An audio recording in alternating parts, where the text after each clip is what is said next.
प्यारे बच्चों, अस्सलाम वालेकुम।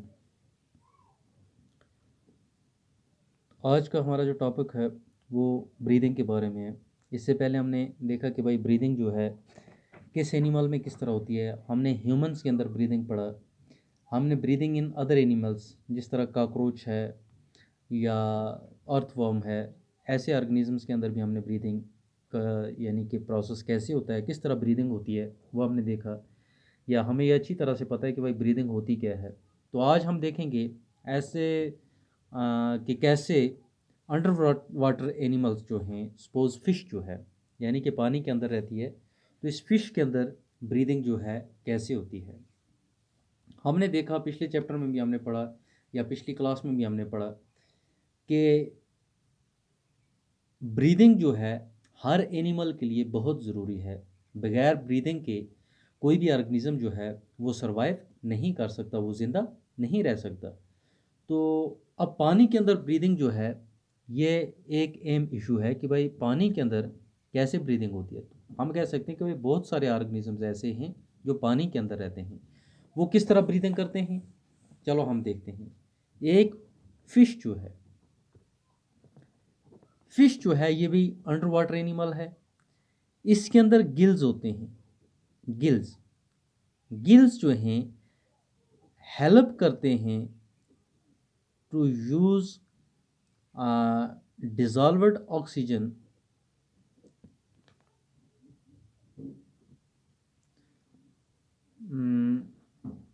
फ्रॉम द वाटर, या हम ये कह सकते हैं कि भाई use oxygen dissolved in water. ठीक है, यानी कि गिल्स जो हैं, गिल्स क्या हैं, गिल्स जो हैं दीज आर प्रोजेक्शंस ऑफ सिकन, ये सिकन की प्रोजेक्शंस हैं। ठीक है, और हेल्प करते हैं इन ब्रीदिंग, यानी कि ये ब्रीदिंग में क्या करते हैं, हेल्प करते हैं, help in breathing in case of fish. ठीक है, गिल्स जो हैं, गिल्स और well supplied with blood vessels,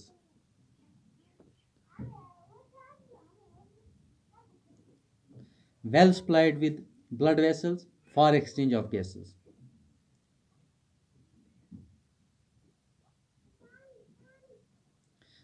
तो ये यहाँ पे क्लियर हो गया कि भाई फिश जो है पानी के अंदर चूँकि फ्री ऑक्सीजन अवेलेबल नहीं होता है, वहाँ पे डिजॉल्व्ड ऑक्सीजन है।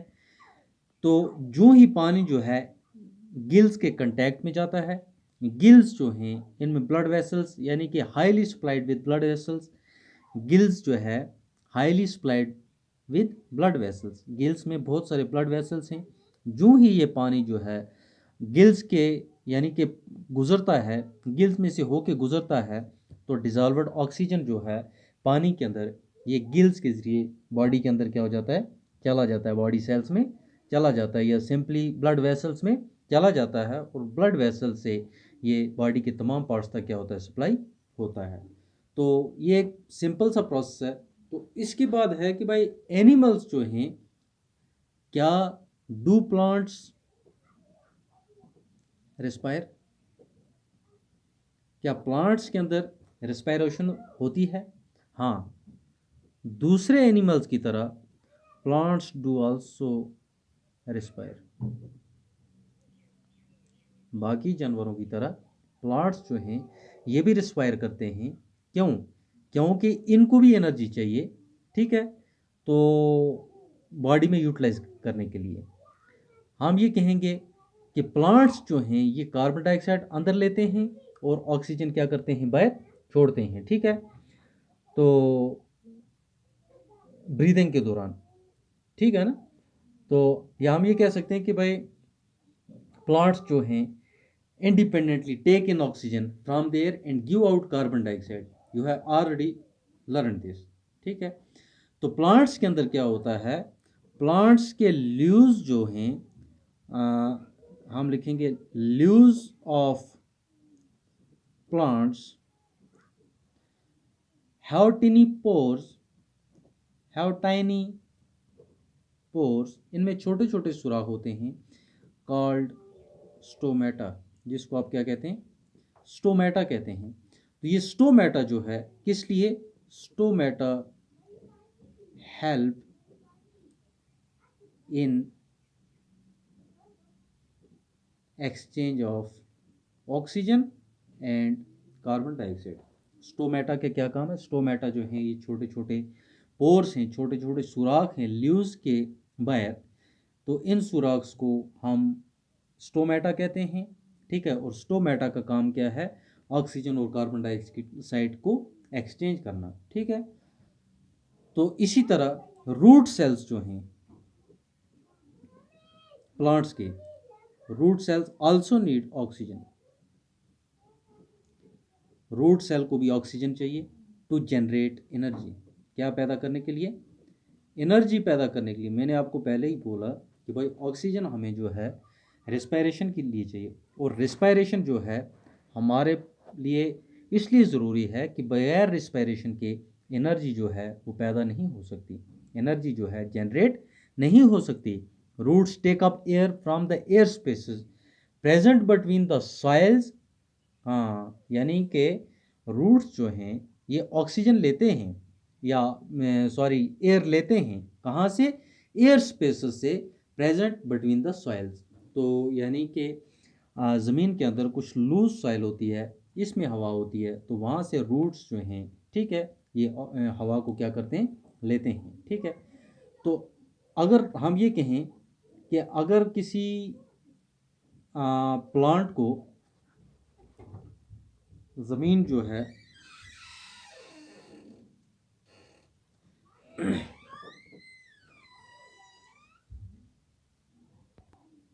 सिंपल वर्ड से हम ये कह सकते हैं कि इन प्लांट्स, यहाँ पे मैं लिखूंगा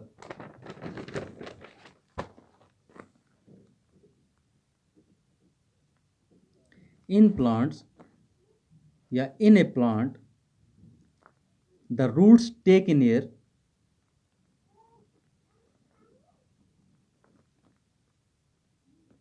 roots take in air present in the soil, कहाँ से लेते हैं रूट्स, सॉइल से, present in the soil. Leaves have tiny pores, roots की अगर बात करें कि रूट्स जो हैं सॉइल से हवा लेते हैं, लेकिन लीव्स की अगर बात करें, leaves have tiny pores, leaves के अंदर छोटे छोटे सुराख होते हैं जिनको आप स्टोमेटा कहते हैं, क्या कहते हैं, स्टोमेटा। स्टोमेटा से क्या होता है, थ्रू विच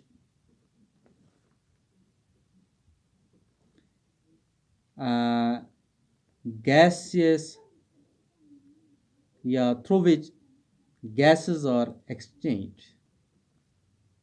स्टोमेटा से गैसेस जो हैं एक्सचेंज होती हैं।